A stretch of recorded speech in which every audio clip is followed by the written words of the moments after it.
Breaking news చూస్తున్నారు. MLC కవితకు మరో షాక్ తగిలిందా అంటే అవుననే మాట వినిపిస్తోంది.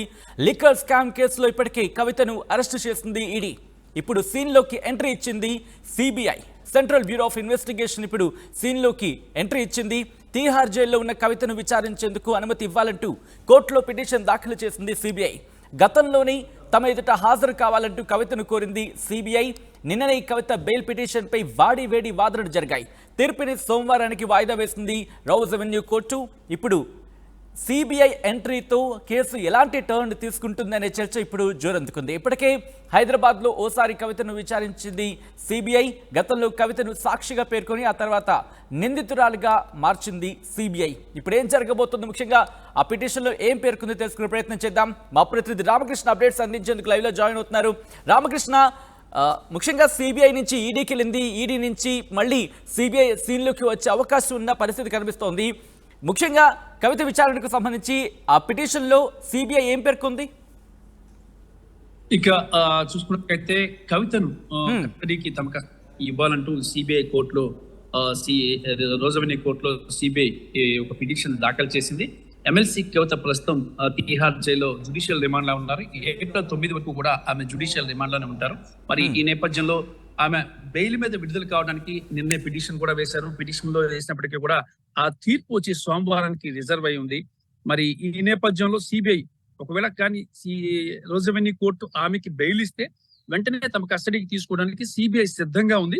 సిబిఐ ఆమె కస్టడీలోకి తీసుకుని విచారించాలని భావిస్తుంది. గతంలో కూడా సిబిఐ ఎమ్మెల్సీ కవితకు నోటీసులు కూడా జారీ చేశారు. ఆమె విచారణకు హాజరు కావాలంటూ కూడా నోటీసులు జారీ చేయడం జరిగింది. మరి ఈ నేపథ్యంలో కవితకి ఈ రోజు మరి ఆమె బెయిల్ పిటిషన్ 20వ తారీఖున రెగ్యులర్ బెయిల్ పిటిషన్ కూడా విచారణలో ఉంది. మరి ఇన్ని విచారణలో ఉండగా ఆమెకు బెయిల్ వచ్చే అవకాశాలు ఉంటాయని చెప్పేసి పసిగట్టినటువంటి సిబిఐ ఈ రోజు ఆమెని కస్టడీలోకి తీసుకోవాలని భావిస్తుంది. అందుకే పిటిషన్ మాత్రం మరి పిటిషన్ మీద రోజ్ అవెన్యూ కోర్టు ఎలాంటి డెసిషన్ తీసుకుంటుందో చూడాలా. ముఖ్యంగా చూసుకున్నట్లయితే కవితకి ప్రమేయం దీంట్లో ఉంది అని స్ట్రాంగ్ గా ఈ ఈడీ ఎన్ఫోర్స్మెంట్ డైరెక్టరేట్ కొన్ని వీడియోస్ ను కూడా చూపించడం జరిగింది రోజ్ అవెన్యూ కోర్టు జడ్జి ముందు.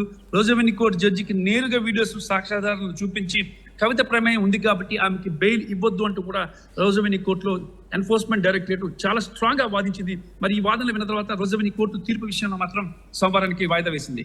మరి సౌత్ గ్రూప్ లో కవిత కీలక పాత్ర పోషించారు. ఆమె కింగ్ పిన్, ఆమె దాదాపుగా ఇండో స్పిరిట్ లో 33% వాటాను ఇద్దరు పిల్లై కవిత ఇద్దరు కలిగి ఉన్నారంటూ కూడా ఎన్ఫోర్స్మెంట్ డైరెక్టరేట్ వాదనలు వినిపించింది. మరి ఇప్పుడు సిబిఐ ఎంట్రీతో, ముఖ్యంగా సిబిఐ ఎంట్రీతో ఎలా టర్న్ తీసుకునే అవకాశం కనిపిస్తోంది? ముఖ్యంగా సిబిఐ ఎటువంటి ప్రశ్నలు కావచ్చు, ఎటువంటి అంశాన్ని లేవనెత్తుతోంది ఇక్కడ? సిబిఐ లేవనెత్తే అంశం, సిబిఐ దగ్గర కూడా కొన్ని ఆధారాలు ఉన్నాయని చెప్పి సిబిఐ చెప్తుంది. మరి సిబిఐ కూడా కొన్ని ఆధారాలు చూపించే ప్రయత్నం చేస్తుంది. అందులో భాగంగా సిబిఐ రోజ్ అవెన్యూ కోర్టులో ఒక పిటిషన్ దాఖలు చేసింది. ఈ పిటిషన్ లో క్లియర్ గా చెప్తుంది, మా దగ్గర ఆధారాలు ఉన్నాయి, కవిత లిక్కర్ స్కామ్ లో ఇన్వాల్వ్ అయి ఉన్నారు, సౌత్ గ్రూప్ కి హెడ్ గా ఉన్నారు, 100 కోట్ల రూపాయలు మనీ లాండరింగ్ కి పాల్పడ్డారు అనేదానికి ఆధారాలు ఉన్నాయని చెప్పి సిబిఐ కవిత విషయంలో కోర్టులో పిటిషన్ వేసింది. మరి కోర్టు ఒకవేళ కానీ రిమాండ్ అంటే జ్యుడిషియల్ రిమాండ్ 9తో ముగినుంది కాబట్టి ఆ ముగిసిన వెంటనే తమకు కస్టడీలోకి ఇవ్వాలని చెప్పేసి కూడా సిబిఐ కోరుతుంది. మరి సిబిఐ కోరికను మరి రోజ్ అవెన్యూ కోర్టు సిబిఐ అభ్యర్థులను అనుమతిస్తుందా, లేదంటే కవితకి వరుసగా కవిత బెయిల్ పిటిషన్స్ 2 పిటిషన్స్ పెండింగ్ ఉన్నాయి. ఒక పిటిషన్ మీద తీర్పు పెండింగ్ ఉంది. ఇంకో పిటిషన్ వచ్చి 20వ తారీఖున ఏప్రిల్లో 20న ఆ పిటిషన్ విచారణకు రాబోతుంది. మరి ఈ నేపథ్యంలో పిటిషన్ వచ్చి 20వ తారీఖున ఈ నేపథ్యంలో సిబిఐ ఎంటర్ కావడం అంటే మరి సిబిఐ కూడా కస్టడీలోకి తీసుకుని 10 రోజులు 15 రోజులు ఆమెని విచారించే ప్రయత్నం అయితే చేస్తుంది. ఆర్టీవీ ముందుగానే చెప్పింది. కానీ ఇంట్రెస్టింగ్ గా మీరు అన్నట్టుగా, ఎందుకంటే 8వ తారీఖున ముఖ్యంగా మధ్యంతర bail, if I'm not wrong, దానికి సంబంధించి విచారణ ఉంది. అలాగే 20వ తారీఖున కూడా ఒక విచారణ ఉంది. ఈ రెండు అయిన తర్వాత అప్పుడు ఇది డిస్కషన్కి వచ్చే అవకాశం ఉందా, లేకపోతే ఈ మధ్యలోనే డిస్కషన్కి వచ్చే అవకాశం ఉందా? అంటే బెంచ్కి వెళ్ళే అవకాశం కనిపిస్తోందా? అంటే వీటన్నిటిని కలిపి రేపు 9న బెయిల్ పిటిషన్ సోమవారం ఈ బెయిల్ పిటిషన్ ఏదైతే ఉందో ఆల్రెడీ నిన్న విచారణ జరిగిన బెయిల్ పిటిషన్ మీద తీర్పు రిజర్వ్ అయి ఉంది. సోమవారం కోర్టు తీర్పు చెప్తుంది. మరి ఆ తీర్పు చెప్పేయడానికి ముందుగానే చెప్పి ఎక్కడ కోర్టు బెయిల్ ఇస్తుందనే ఆలోచనతోనే ముందుగానే సిబిఐ ఇన్వాల్వ్ అయింది. వ్యూహాత్మకంగా ఒకవైపు సిబిఐ, మరోవైపు ఎన్ఫోర్స్మెంట్ డైరెక్టరేట్ కలిసి చాలా వ్యూహాత్మకంగా కవితను బయటకు వెళ్లకుండా ఆమె దగ్గర అన్ని ఆధారాలను సేకరించే ప్రయత్నం చేస్తుంది.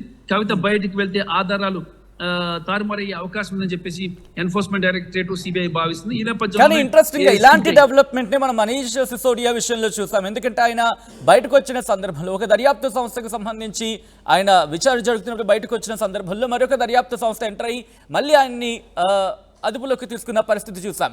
సో ఇప్పుడు ఇక్కడ కూడా అటువంటి పరిస్థితి కనిపిస్తోందా? అక్కడ ఎటువంటి చర్చ జరుగుతోంది? డెఫినెట్ గా అదే పరిస్థితి ఇక్కడ ఉంది సచిన్. ఎందుకంటే మనం ముందుగానే చెప్తున్నాం, ఎన్ఫోర్స్మెంట్ డైరెక్టరేట్ నుంచి జ్యుడిషియల్ రిమాండ్కి వెళ్తే జ్యుడిషియల్ రిమాండ్ ఉన్న కవిత బెయిల్ కి అప్లై చేసుకుంటే సిబిఐ ఎంటర్ అవుతుంది అని. అలాగే మనం చెప్పిన విధంగానే ఆర్టీవీ చెప్పిన విధంగానే సిబిఐ ఎంటర్ అయిపోయింది. సిబిఐ ఇప్పుడు కస్టడీకి అడుగుతుంది. కస్టడీ ఎందుకు ఇవ్వాలి సిబిఐకి అనే అంశం కూడా జడ్జి పరిశీలిస్తారు. దానికి సంబంధించి కూడా జడ్జి దృష్టికి కొన్ని అంశాలు కూడా సిబిఐ తీసుకెళ్తుంది. వాళ్ళ పిటిషన్ లో కూడా పేర్కొంది సిబిఐ ఏ అంశాల మీద కవితను తాము కస్టడీకి కోరుతున్నామని. మరి ఆ అంశాల ప్రకారం చూసుకున్నట్టుగైతే కవిత మనీ లాండరింగ్ కి పాల్పడ్డారు.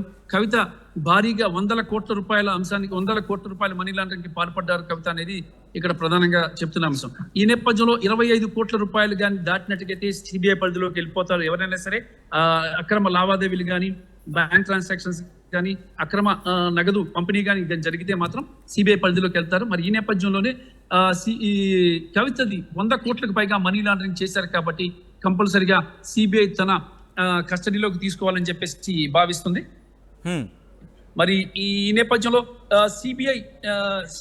సిబిఐ వాదనలకి రోజవెన్యూ కోర్టు జడ్జి ప్రాధాన్యత ఇస్తారా? ప్రాధాన్యత ఇచ్చి ఆమెకు బెయిల్ మంజూరు కాకోకుండా ఇక సిబిఐ కస్టడీకి ఇస్తారా చూడాలి. ఎందుకంటే ఈ కేసు కీలక దశలో ఉంది సచిన్. ఈ నేపథ్యంలో కంపల్సరిగా కూడా సిబిఐ అభ్యర్థులను రోజవెన్యూ కోర్టు యాక్సెప్ట్ చేసి కంపల్సరిగా రోజవెన్యూ కోర్టు సిబిఐ కస్టడీకి వెళ్తుంది.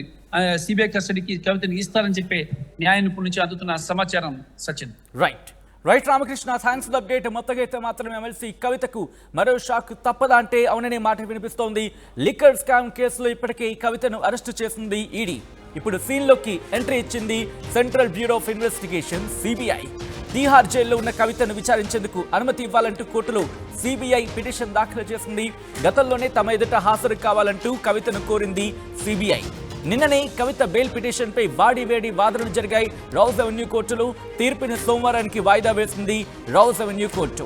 అయితే ఇప్పుడు సిబిఐ ఎంట్రీతో కేసు ఎలాంటి టర్న్ తీసుకుంటుంది అనే ఒక ఇంట్రెస్టింగ్ డిస్కషన్ మాత్రం ఇప్పుడు తెరలిచ్చిందనే చెప్పుకోవాలి. ఇప్పటికే హైదరాబాద్లో ఓసారి కవితను విచారించింది సిబిఐ. గతంలో కవితను సాక్షిగా పేర్కొని ఆ తర్వాత నిందితురాలుగా మార్చింది సిబిఐ.